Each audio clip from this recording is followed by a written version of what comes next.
Eu quero convidar você a abrir sua Bíblia comigo em Lucas, capítulo 22. Verso 40 diz assim: E ele chegando ao lugar disse-lhes: Orai, para que não entreis em tentação. Diga tentação.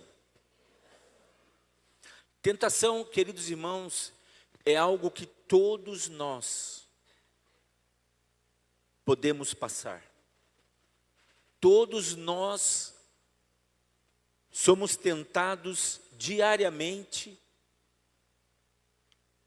a fazer alguma coisa que vai dar uma satisfação, um prazer momentâneo, seja algo gostoso, porque o pecado não é ruim, ele é muito gostoso. Por isso que o diabo quer que nós pequemos.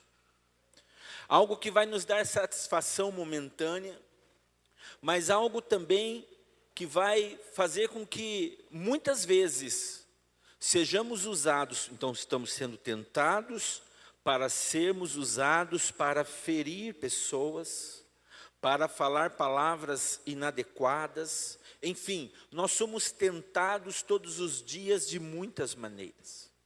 Somos tentados pelos nossos olhos, somos tentados pelo nosso olfato, somos tentados pelo nosso toque, enfim, nós somos tentados por todo o nosso ser.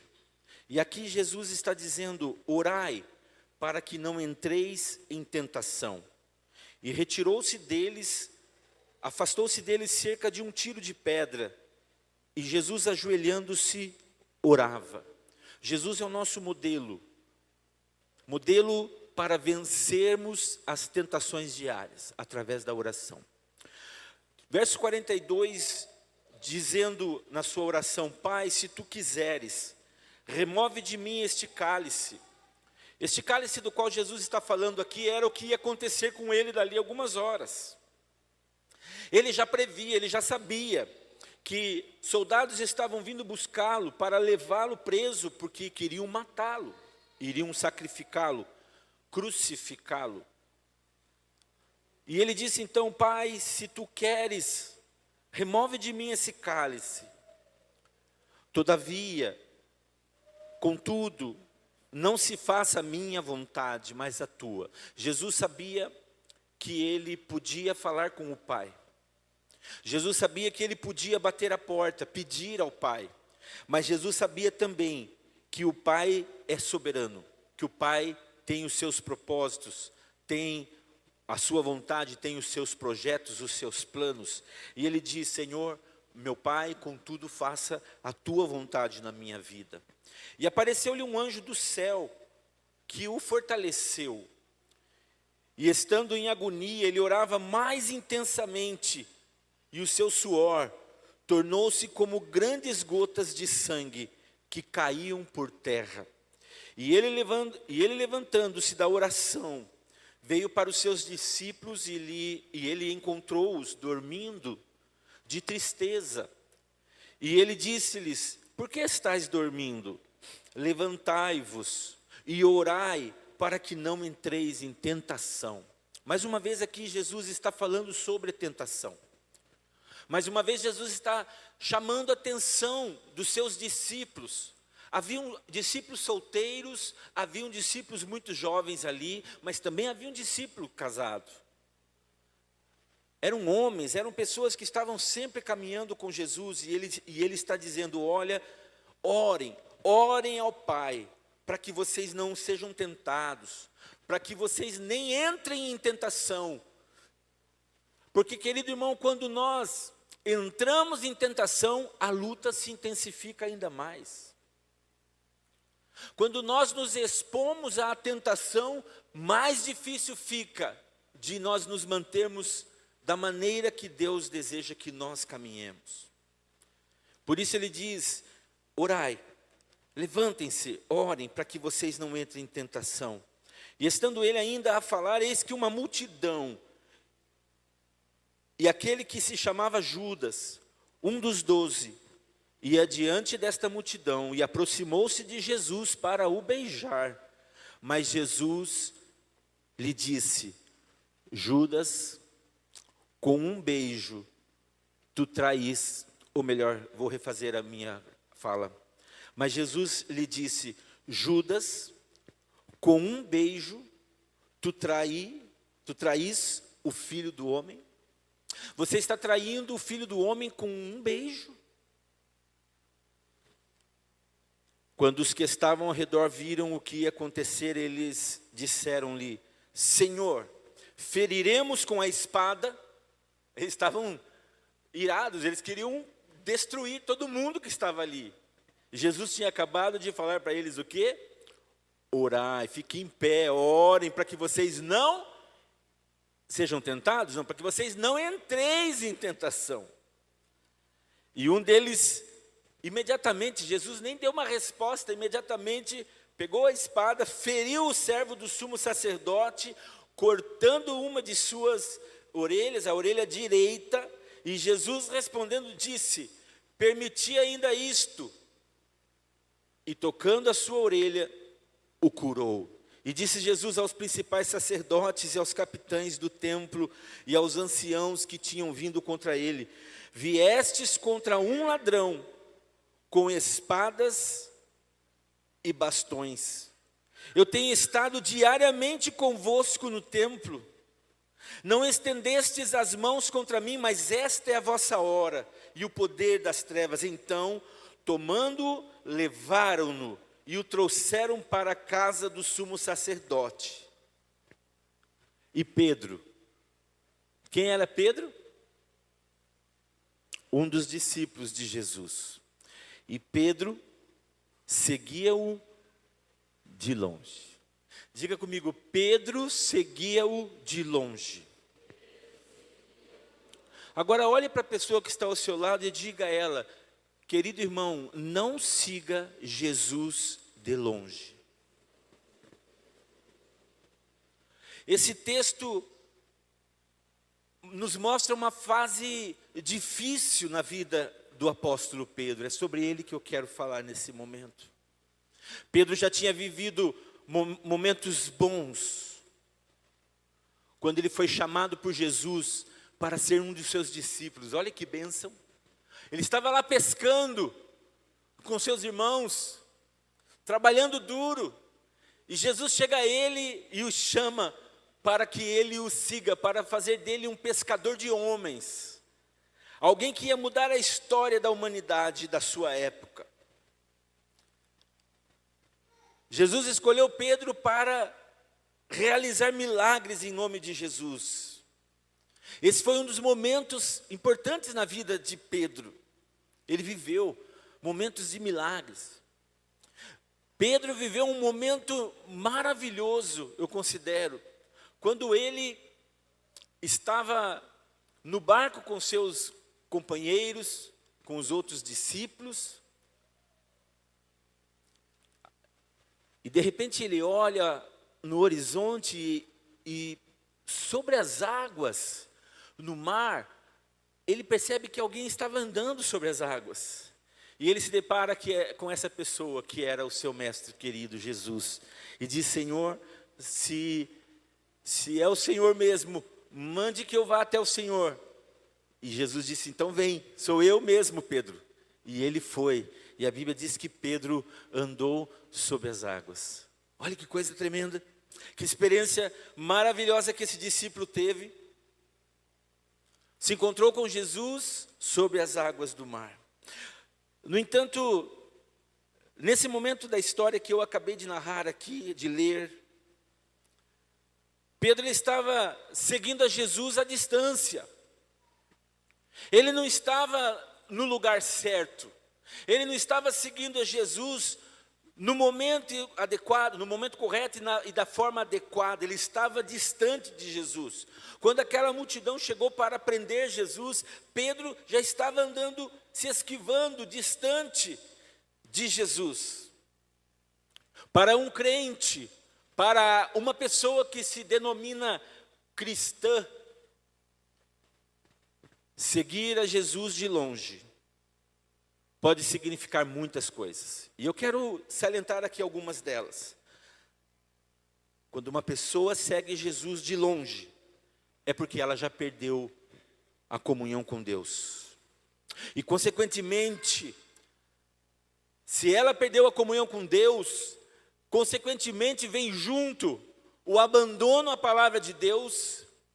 Ela já não se satisfaz com a leitura da palavra, com a leitura da Bíblia. Ela já não entende que a Bíblia, ela é a palavra de Deus deixada para nós, é um livro poderoso, que tem o poder de nos manter vivos, de nos manter alegres, felizes, de sermos prósperos, de prosperarmos em todos os sentidos da nossa vida. A Bíblia, ela é um manual de Deus, de como nós temos que viver a nossa vida. O maior livro de todos, o livro mais vendido no mundo até hoje, o livro mais antigo e mais atual, não há nenhum outro como a Bíblia Sagrada, a palavra de Deus. E muitas pessoas que têm andado distante de Deus, seguindo Jesus de longe, possivelmente já chegou nesse nível espiritual. Pelo fato de estar longe, já não lê mais a palavra, já não busca mais a palavra de Deus, já não ora mais. A oração é algo que nós temos que forçar a nossa carne a fazer. Por isso que Jesus insistiu com eles: levantem-se, orem para que vocês não entrem em tentação. A oração é o caminho, a oração é aquilo que vai nos garantir estar firmes nos momentos difíceis da nossa vida. Se afasta da palavra, se afasta da oração, depois vem o afastamento da participação da comunhão da igreja, nos cultos, nas reuniões das células da igreja, nas reuniões, enfim, diversas que a igreja faz para ajudar a igreja a se manter firme na fé.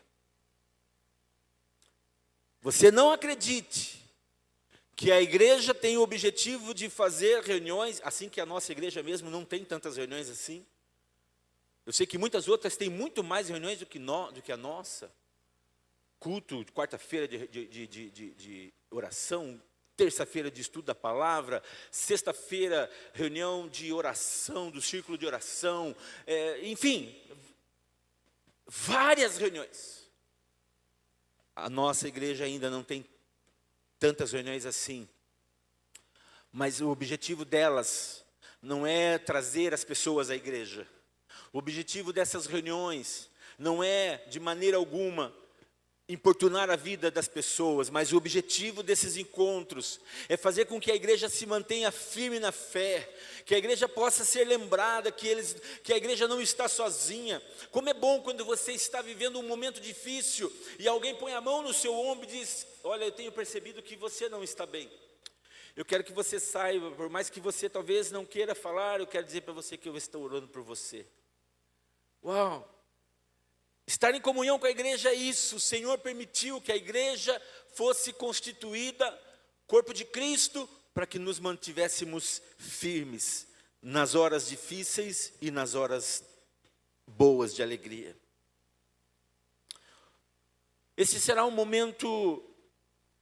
Esta hora será um momento importante de reflexão sobre como eu e você, como nós podemos nos aproximar mais de Deus na nossa jornada, na nossa vida espiritual.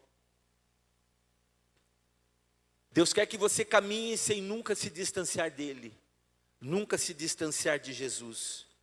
Então nós vamos aprender nesta noite eu quero mencionar aqui algumas consequências, alguns resultados, quando um cristão, quando um crente em Jesus segue Jesus, como Pedro fez, segue Jesus de longe. A primeira que eu quero mencionar, a primeira consequência sobre a vida de uma pessoa que segue Jesus de longe, é que esta pessoa, ela se torna morno, ou se você preferir, morna espiritualmente.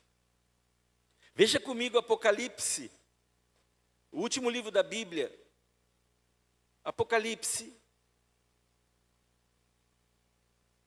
capítulo 3.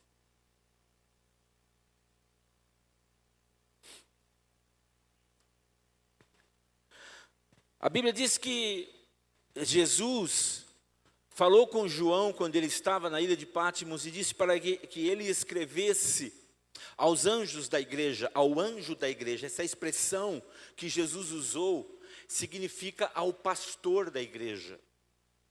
Eram 7 igrejas na Ásia. Observe, muitas igrejas diferentes. Já no primeiro século já havia muitas igrejas diferentes. O evangelho tinha se espalhado rapidamente. O evangelho tinha chegado em muitos lugares, já tinha atravessado os mares. E Jesus diz para João, olha, escreva isto.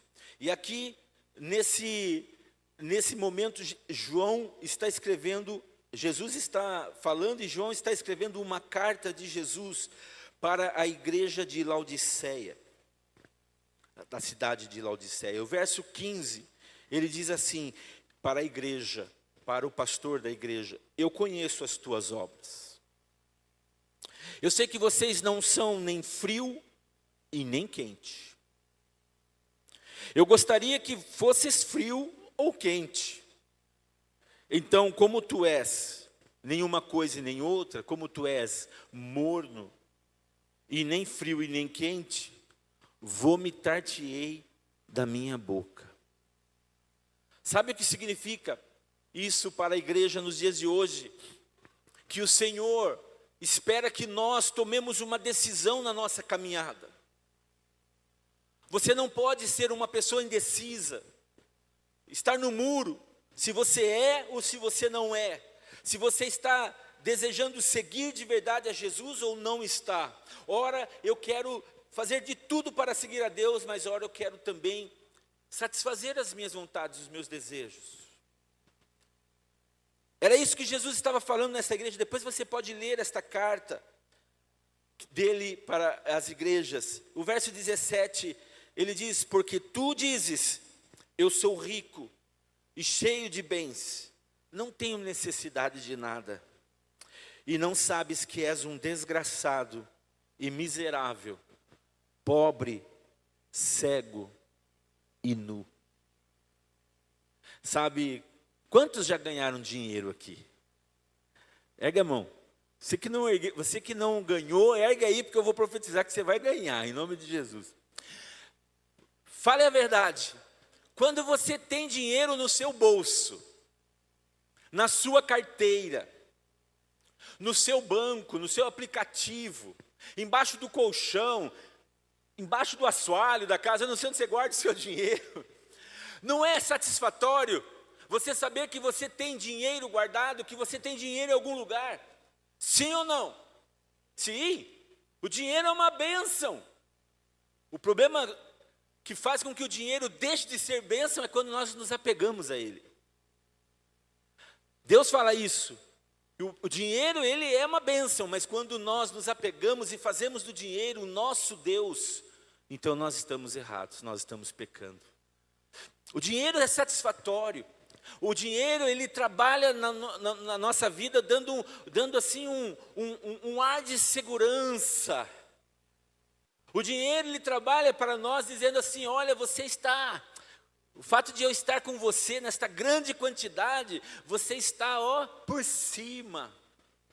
Ah, você está tranquilo. E nós vamos muitas vezes, sem perceber que estamos sendo lesados pelo inimigo, estamos sendo tentados pelo inimigo, passamos a acreditar, até que muitas vezes quando pessoas, principalmente aqueles que tiveram grandes fortunas, perdem tudo da noite para o dia, muitos não aguentam. As pessoas muitas vezes estão apegadas ao dinheiro, e eu quero te dizer uma coisa, talvez esta palavra nessa noite, para muitos de nós aqui, seja apenas uma realidade ilustrativa. Talvez você não tenha tanto dinheiro assim, talvez você não tenha nem dinheiro aplicado, guardado, nem debaixo do colchão, nem naquela gaveta, lá embaixo aquela moeda. Mas o que Jesus está nos dizendo aqui é que nós muitas vezes estamos tão apegados às coisas desse mundo, e estamos nos esquecendo daquilo que é mais importante, que é estar na presença do Senhor. Jovens, igreja, vocês vão ganhar na vida de vocês ainda muito dinheiro. Muitos de vocês serão empresários bem-sucedidos, ricos. Mas eu quero dizer uma coisa a vocês: nunca deixe que estas coisas os afastem da presença de Deus. Nunca deixe, porque um dia nós estaremos na presença do Senhor, e tudo que nós ganhamos na terra vai ficar na terra. A Bíblia diz que o nosso tesouro, o tesouro que nós precisamos juntar, são tesouros celestiais, onde a traça não corrói, onde o ladrão não rouba. É lá no céu que nós temos que investir as nossas riquezas espirituais. Você deve viver muito bem, se Deus te der os recursos que Ele desejar, mas nunca se afaste dEle. Nunca se afaste. E aqui Jesus está falando para essa igreja: olha, vocês estão dizendo isso, estão dizendo aquilo, sou rico, cheio de bens, não tenho necessidade de nada, estou saciado, tenho tudo que eu preciso, tenho aquela sensação gostosa de que eu estou seguro, porque o dinheiro está comigo. Era assim que esta igreja se sentia. Mas tu não sabes que és um desgraçado, é miserável, vocês são pobres, cegos e nu. Jesus está falando algo espiritual aqui para eles. Por isso, esta é a primeira consequência quando um crente segue Jesus apenas nominalmente, segue Jesus de longe. Ele se torna morno espiritualmente. Você pode viver todos os anos da sua vida vindo à igreja, todos os anos, mas você está morto espiritualmente, porque você na verdade está dentro de um sistema religioso, mas ainda não aprendeu qual é a verdadeira religião. E a verdadeira religião é Jesus Cristo. É o relacionamento nosso com Ele. Quando um crente segue Jesus de longe, ele vai se distanciando de Deus, e é algo quase que imperceptível. Sem perceber, tudo começa com um pequeno esfriamento na nossa fé. Deixamos de lado as coisas espirituais, vamos nos afundando nos prazeres momentâneos, e olha, eu conheço muitos deles, eu posso garantir a você. Eu sei que o mundo tem muitos prazeres para nos dar. Por isso nós temos que saber fazer boas escolhas, porque nós vamos deixando os prazeres entrar dentro de nós e nos prender, nos travar. E esses prazeres vão tomando o lugar que deveria ser do verdadeiro e do mais glorioso prazer que uma pessoa pode ter, que é seguir a Deus, viver a vontade de Deus, amar a Deus, ouvir a Deus, ser tocado por Deus. Uma pessoa que está vivendo uma mornidão espiritual, ela vai se afastando vagarosamente da presença de Deus. Ela vai se afastando vagarosamente da comunhão com os irmãos. Não quer passar mais, não deseja passar mais tempo com a igreja de Cristo, não deseja passar mais tempo com os irmãos, quer somente estar sozinho, e isso pode estar acontecendo muitas vezes até dentro da nossa casa.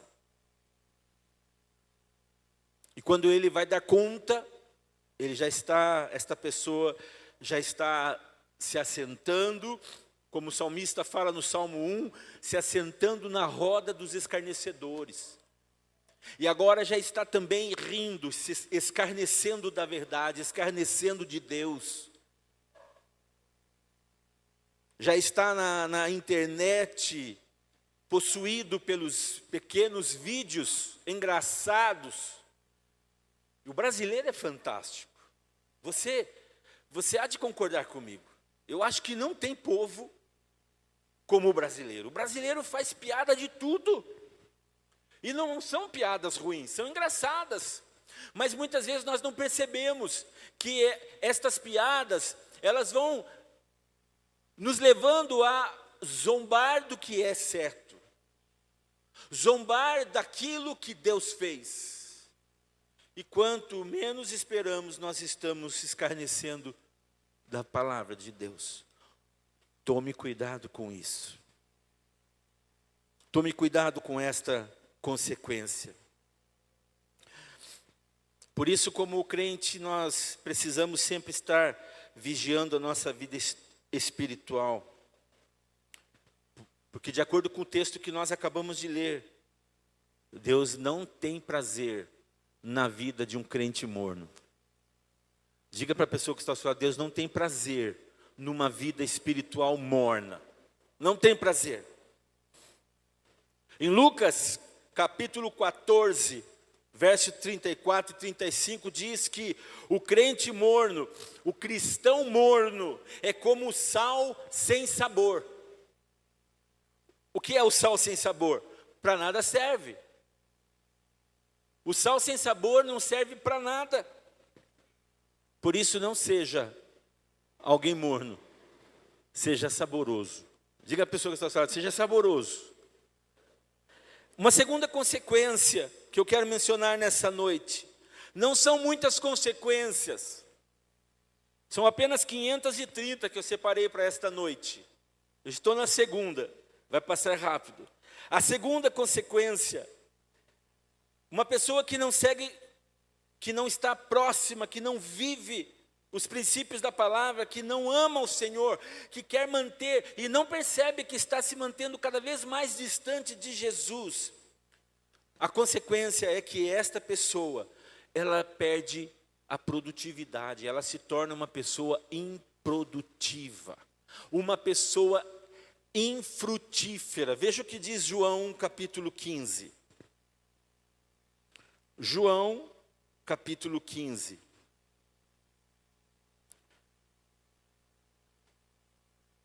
Olha só, João 15, Jesus diz assim: eu sou a videira verdadeira,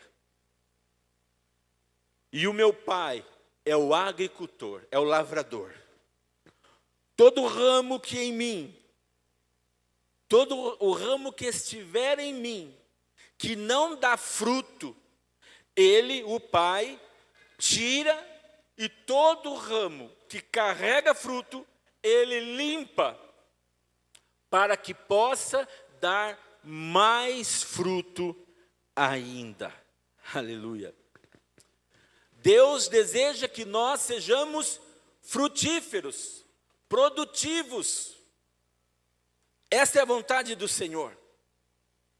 Dar fruto para Deus implica tanto em ganharmos os perdidos para Jesus, ganharmos as almas que estão à mercê, que estão prontas para ir para o inferno e se perder eternamente.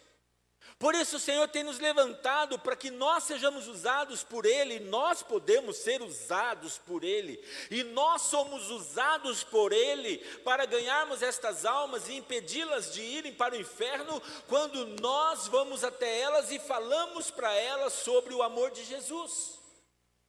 Quando pregamos o Evangelho das Boas Novas, quando vivemos corretamente, quando nós podemos dizer para as pessoas como os discípulos diziam: ei, olhe para mim, olhe para nós.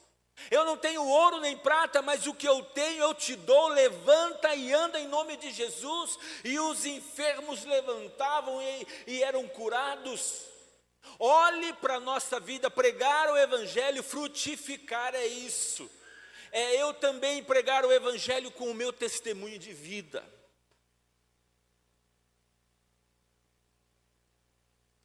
Isso implica tanto em ganhar almas para Jesus, quanto também manifestarmos as virtudes do Espírito Santo na nossa vida. Mas quando um crente em Jesus, você está aí? Quando um crente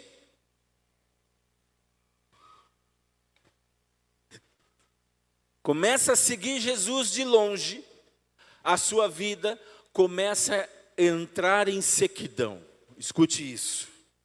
Quando um crente em Jesus começa a dar ouvidos para os desejos da sua carne, porque a carne está sempre brigando dentro de nós, há uma batalha no nosso interior.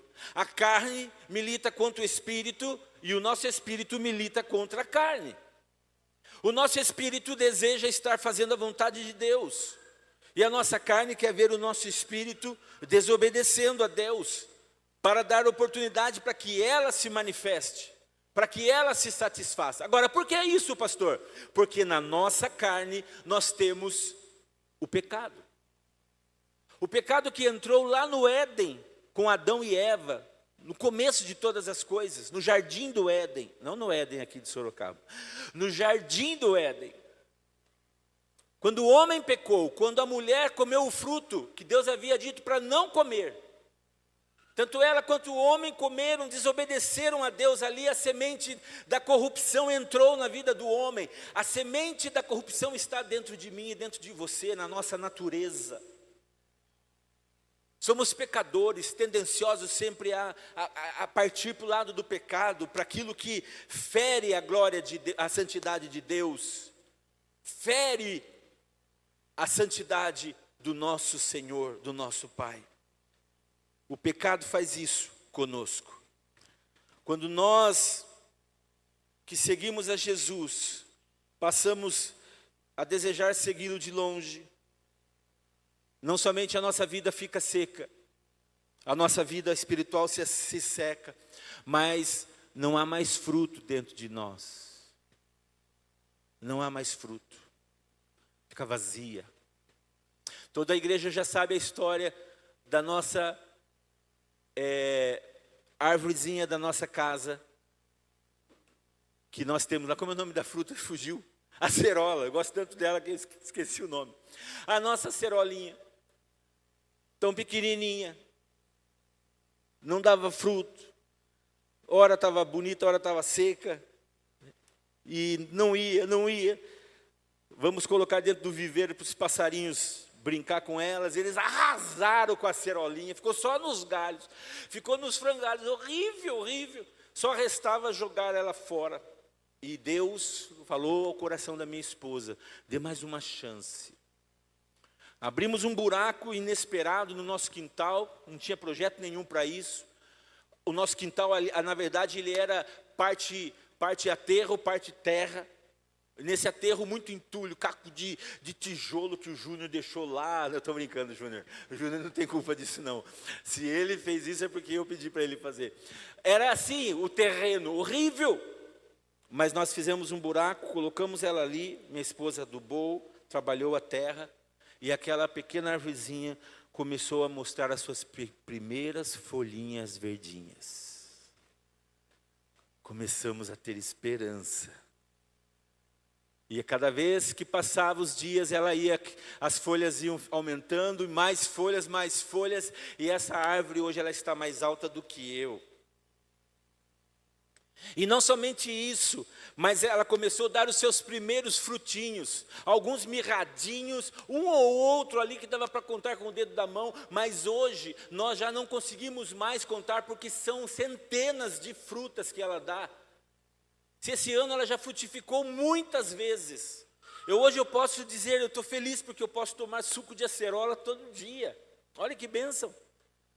Olha o que Deus faz, exatamente esse é o exemplo, é o modelo para nós. Ele diz, olha, eu sou a videira verdadeira, e o meu pai é o agricultor. Aquele que está em mim, o meu pai vem, ele limpa e ele vai dar frutos. O Senhor quer que você seja uma terra produtiva, que você e eu sejamos frutíferos. É aquilo que eu dizia aqui no começo da mensagem, quando eu estava falando sobre o exemplo da Carol. Deus quer usar cada um de vocês para que vocês sejam frutíferos em tudo que vocês forem fazer, em tudo que nós como igreja fizermos. É uma luta constante. Nós temos que guerrear contra os desejos da nossa carne, porque o inimigo quer nos ver derrotados, distantes da palavra, longe da igreja, enganados pelas suas propostas. Muitos de vocês, quero que você entenda, há uma placa, possivelmente lá no inferno, escrito: procura-se vivo ou morto. O diabo quer você vivo ou morto lá no inferno com ele. Mas a decisão é minha e sua, dizer não, negativo, porque eu decidi seguir a Jesus. Lá no inferno essa placa não tem validade nenhuma, porque lá no céu já tem uma placa escrita com o meu nome, com a minha foto. A Bíblia diz que na mão do Senhor está escrito o meu nome, com letras de ouro. O Senhor tem o seu nome, você que segue a Jesus, lá no céu, e é para lá que eu e você vamos. Amém? Eu posso ouvir um amém? Se esforce para você não se tornar um ramo seco. Se esforce para você não enterrar os seus talentos. Os talentos que Deus deu a você. Não tem ninguém igual a você. Diga à pessoa que está ao seu lado: você não é igual a ninguém. Ninguém. Você sabe que quem tem documento de registro aqui, RG, quem tem RG? Você já viu o seu RG? Tem uma marca lá no seu RG, sim ou não? O que é aquela marca? É a sua digital. Agora é até digitalizado, né, o negócio eletrônico. Mas você tem a sua marca. E eu quero te dizer uma coisa: ninguém tem uma marca igual ao outro. Ninguém. Você pode olhar e achar até parecido, mas tem uma linhazinha ali que ela é diferente, porque Deus nos fez diferentes. Deus nos fez diferentes. Cada um de nós temos o nosso lugar no reino de Deus para fazer alguma coisa pelo reino enquanto vivemos esta vida que passa muito rápido. O Senhor tem nos dotado com dons, com talentos. A pergunta é: o que você está fazendo com os talentos que Deus deu a você, querido irmão? Você está usando os seus talentos, ou eles estão guardados na gaveta, no fundo do seu coração? Hoje o Senhor está dizendo: filho, filha, volte a ser quente, volte a frutificar. Volte, eu quero que você seja usado por mim, usada por mim. Meu Deus do céu, quantos talentos nós temos aqui nessa noite. Quantos talentos.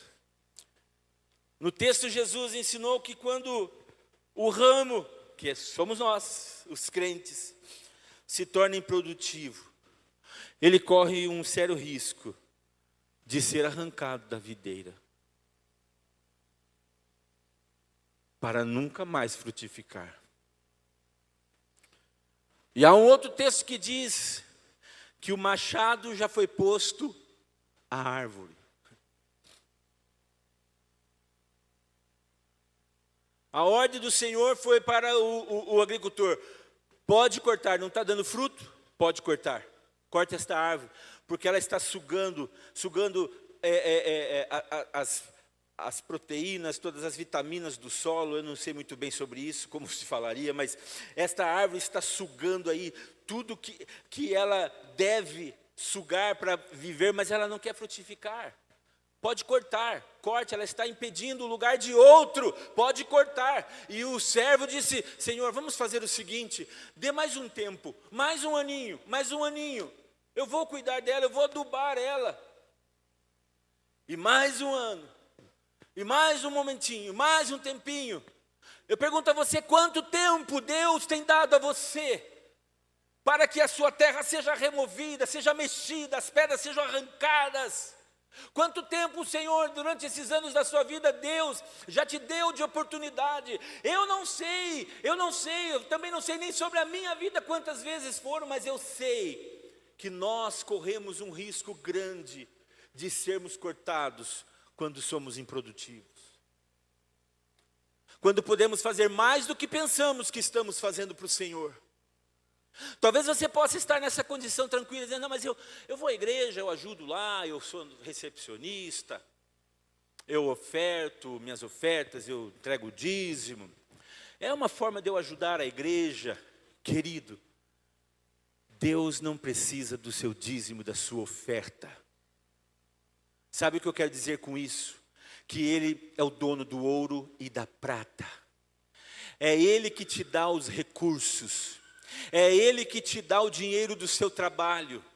É Ele que te dá a oportunidade de você demonstrar para Ele que você é fiel a Ele. Quando você decide fazer uma oferta voluntária, quando você decide tirar 10% de tudo que você recebe e dar a Ele, não pense que Deus precisa disso para Ele viver, Ele não precisa, mas Ele quer abençoar a sua vida. Ele quer te ensinar a depender dEle. O que eu quero que nós entendamos nessa noite é que nós podemos fazer muito mais do que pensamos que estamos fazendo. Quantos jovens estão aqui nessa noite, me olhando nesta hora, e que não fazem nem ideia que amanhã poderão estar aqui no meu lugar? Quantos jovens nesta noite estão me olhando nesta hora e não fazem nem ideia que poderão atravessar os mares, porque Deus pode levar você longe. Quantos jovens nesta noite estão me olhando aqui e não fazem nem ideia que talvez aqui haja um lugar para você neste ministério? Quantos estão me olhando nesta noite e não fazem ideia que Deus hoje pode usar a sua vida poderosamente para ganhar os que estão perdidos, ajudá-los na caminhada, todos os dias, dia e noite, orando por eles, clamando, ajudando eles na caminhada. Deus tem talentos derramados sobre esta igreja. Você pode fazer muito mais do que você pensa que você está fazendo, mas a decisão é sua. A terceira e última consequência sobre a pessoa que anda com Jesus de longe, como Pedro estava naquele momento. Abra em Lucas, mais uma vez, capítulo 22.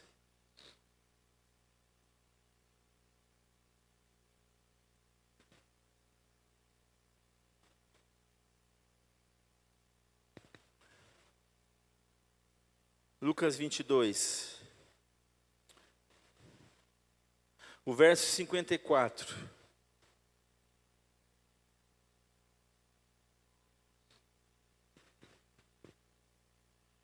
Então, tomando, levaram-no e o trouxeram para a casa do sumo sacerdote. E Pedro seguiu de longe. E havendo-se acendido fogo no meio do pátio, estando todos sentados, assentou-se Pedro entre aqueles que haviam prendido Jesus. Mas uma certa serva, olhando e vendo Pedro sentado ali, ao lado do fogo, e olhando seriamente, disse: este homem também estava com ele. É um deles. Esse homem aqui é um desses que segue a Jesus. E ele negou, dizendo: mulher, eu não conheço. Mulher, eu não o conheço. Eu imagino que ele deve ter feito assim. Ele não queria ser visto. E um pouco depois, vendo outro homem estava olhando para ele, disse: tu és um deles também. E Pedro disse: homem, não sou não. Eu não sou um deles.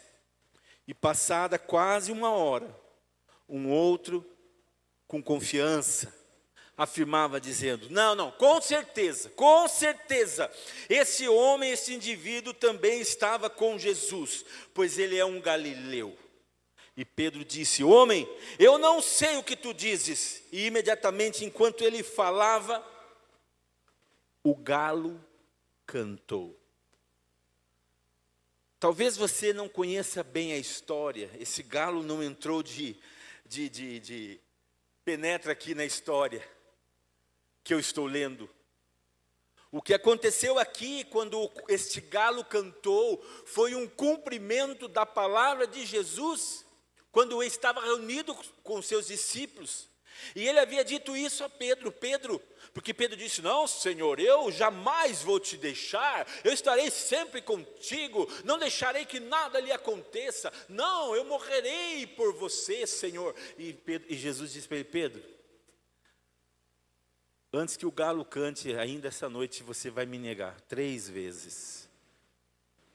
Não, jamais. E aqui se cumpre o que Jesus disse. O galo cantou, e Pedro, veja o verso 61, e virando-se o Senhor estava lá preso, já certamente tinham começado a bater, a surrar o nosso Senhor.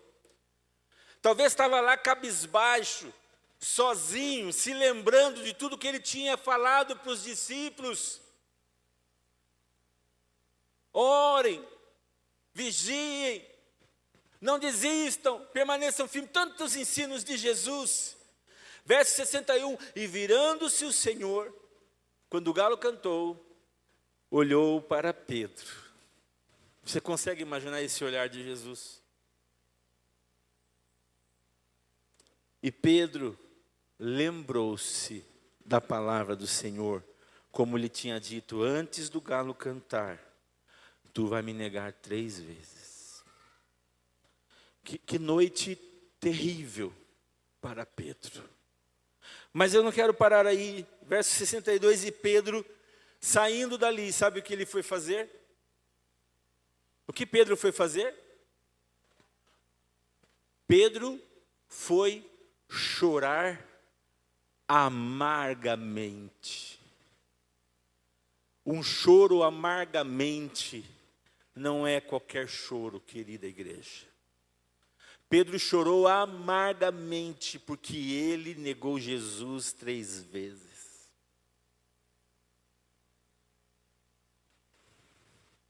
Como você e eu temos agido quando estamos no meio das pessoas nesse mundo? Algumas que talvez não temam a Deus, nem acreditam em Deus, zombam da palavra, zombam da nossa fé. E você está ali e Deus deseja que você seja um agente da transformação na vida das pessoas, um agente da pregação das boas novas do Evangelho. E ali é a hora de você dizer que você é um seguidor de Jesus Cristo. Mas muitas vezes vem a vergonha. Vem a vergonha. O crente que segue, essa é a terceira consequência, o crente que segue Jesus de longe, ele acaba negando Jesus. Vai chegar, é inevitável, na vida desse crente, chegará um momento em que esse crente que vive esta vida vai negar a sua fé, vai negar a Jesus, vai ficar caladinho, vai ficar escondidinho, não quer que ninguém saiba que ele é crente, não quer que ninguém saiba que ele carrega uma Bíblia, não quer que ninguém saiba que ele é um fiel a Deus na casa do Senhor.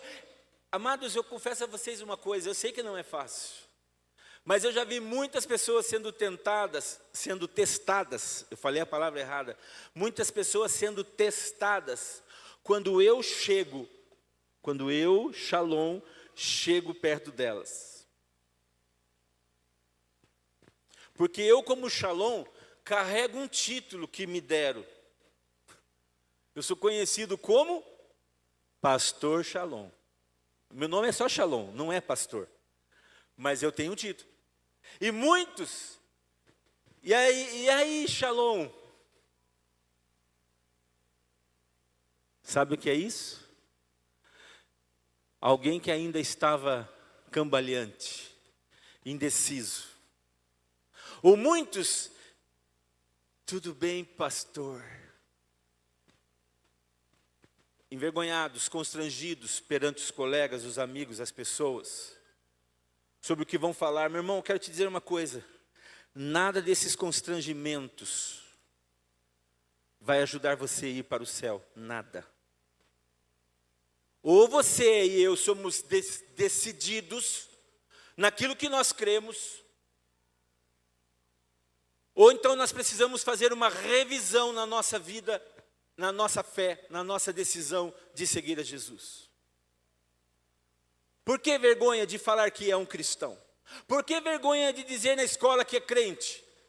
Será que a sua conduta não precisa mudar na escola?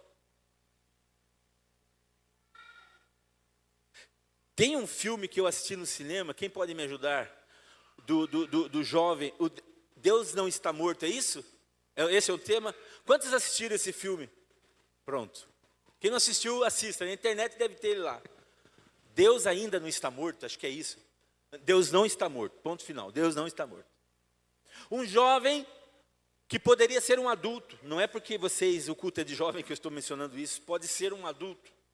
Porque essas dificuldades não são só adolescentes e jovens que passam diariamente, mas tem muito crente velho aí que também passa, porque na sua vida precisa haver uma mudança. A nossa vida tem que ser um livro bem aberto.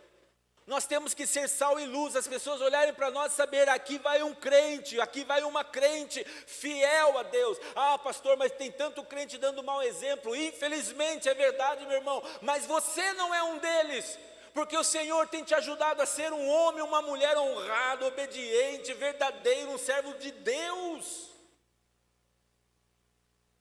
Aquele jovem se levantou contra todos ali, inclusive o seu professor.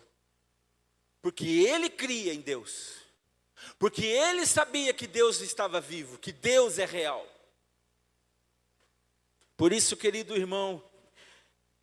irmãos, nessa noite, eu sei que não é fácil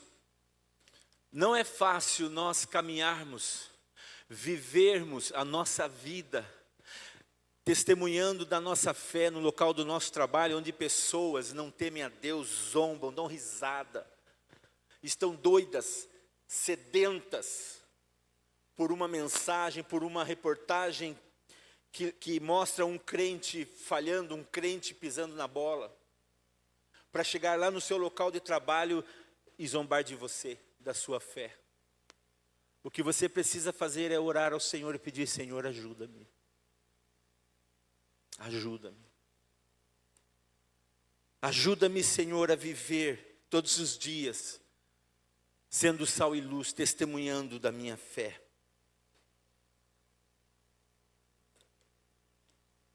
Ninguém se afasta, estou concluindo, ninguém se afasta de Jesus da noite para o dia, saiba disso.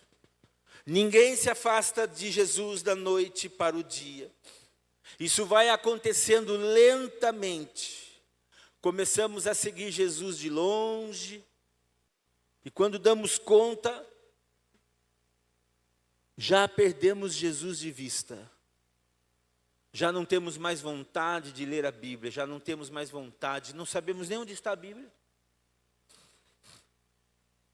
Onde eu deixei a Bíblia? Nossa, faz tanto tempo que eu não leio a Bíblia. Já não sei mais quanto tempo faz que eu não oro.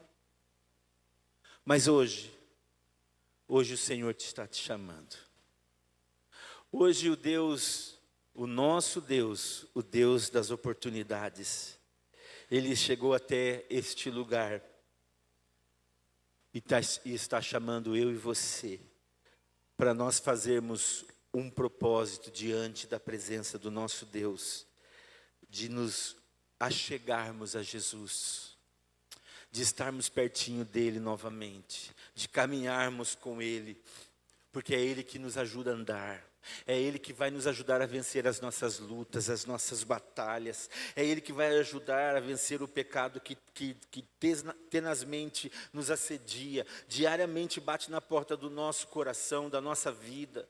É Ele que vai nos ajudar a vencer as nossas tentações. É Ele que vai nos ajudar a romper as cadeias das prisões que nos prendem. É Ele que vai nos ajudar a vencer os vícios da nossa vida, que nos levam, que nos faz sentir mal perante o Senhor. É Ele, é só você clamar ao Senhor, é só você bater que Ele vai abrir a porta, é só você gritar por Ele que Ele vai atender a sua voz. Hoje Deus está chamando-nos para nos dar esta oportunidade de estarmos mais uma vez perto dEle. para nós termos força para lutar. Hoje o Senhor chama você para te dar mais uma chance.